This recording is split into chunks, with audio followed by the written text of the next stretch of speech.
Hey, on parle de colère. Une de mes colères dans la vie, c'est que je me suis ramassée avec de la colère sans que ce soit dans ma nature. Puis, maternelle, paternelle, je me suis ramassée avec de la colère, chose qui, on vient de le dire, j'étais un enfant qui disait rien.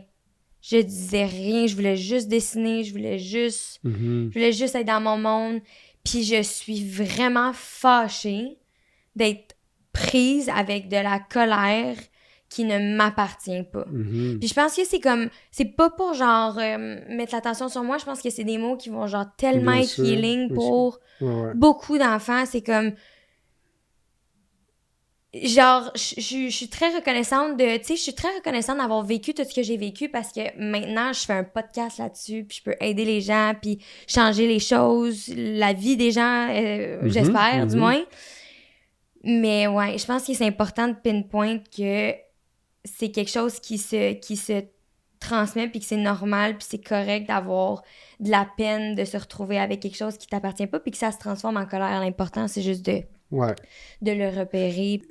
L'idée dans tout ça, c'est de se respecter par rapport à ce qui nous confronte pour l'exprimer, mais c'est aussi de cesser de faire payer les mauvaises personnes. On veut pas ça. Ça vient surtout avec beaucoup pas de les partenaires culpabilité amoureux, après. surtout pas les enfants, surtout pas nos bons amis. Mais personne dans l'entourage